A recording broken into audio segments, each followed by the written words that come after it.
Welcome into the Poetry Tavern, a place to discuss both reading and writing poetry, spotlighting new poems and ideas every week. Hello, and welcome into another episode of Poetry Tavern. I'm your host Charlotte, as always, and this week we're going to be talking about poems to do with theatre. I really enjoy theatre, and we did dance a couple of weeks ago, and I found a bunch of, that was last week we did dance. I found a bunch of theatre poems while I was doing dance poems, so I just thought, let's get those in there now while I've got the love in my heart for them. Anyway, before I waffle on, let's get on to our first poem. The first poem today is Rehearsal Note by Verwey. Sorry, I assumed you were awake anyway. Let's try it without the heavy breathing towards the end of the scene in the garden. It distracts somehow. Just speak the words, there and elsewhere, as loudly or as quietly as they need to be spoken. Need in this context is vague, but do your best. Don't get me wrong, subtlety is not the goal, not on our budget, but an untested intensity will flounder somewhere between the prompter and the first row of the audience.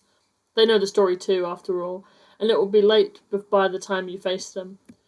Don't gaze into the distance when the future is referred to. Don't hope when you speak of hope.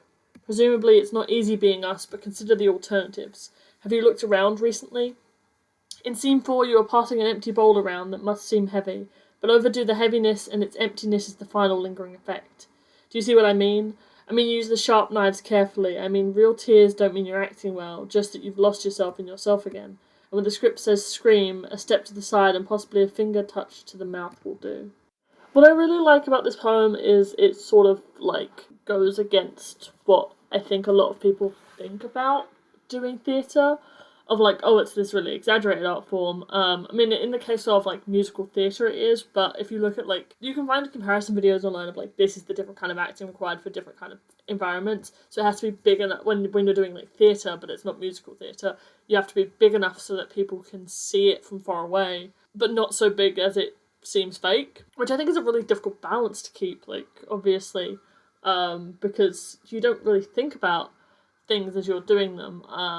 Most of the time it's just sort of an unconscious thing. You pick something up and it has a weight to it.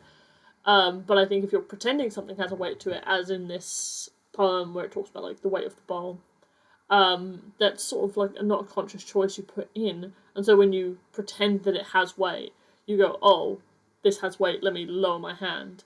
But then you've got to think about how much your hand should be lowered, which is a really specific thing, and you're probably talking while all this is happening.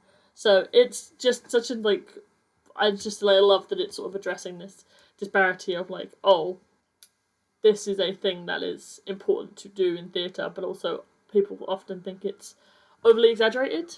So, yeah, it's just, I like this poem, it's fun. This next poem is Of Modern Poetry by Wallace Stevens.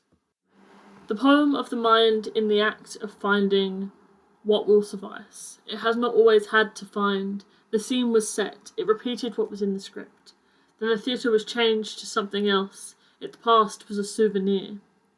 It has to be living, to learn the speech of the place. It has to face the men of the time and to meet the women of the time. It has to think about war and it has to find what will suffice. It has to construct a new stage.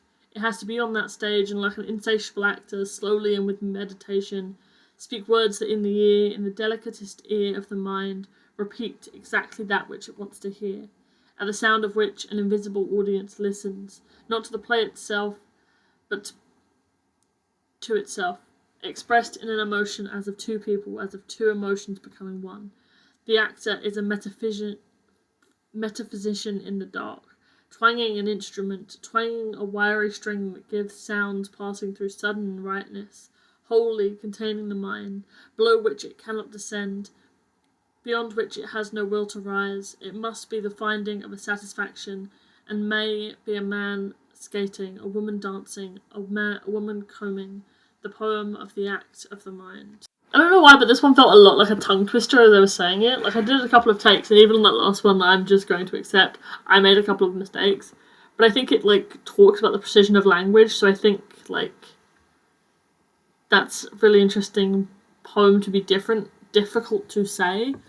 Also, maybe I'm just struggling to speak today, but, it's really interesting for it to be difficult to say and then be, the precision of language is so important to the theatre.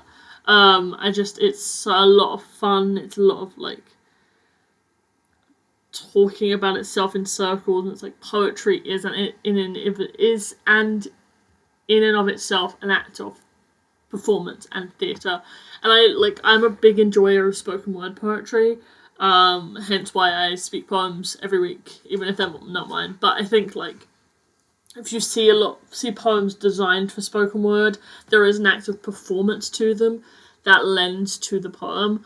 I was listening to a podcast, it was years ago now, and someone said that even when performing music, the song isn't right the first time because it's about how it hits the audience reaction, and so artists will adapt how they perform songs based on audience reaction.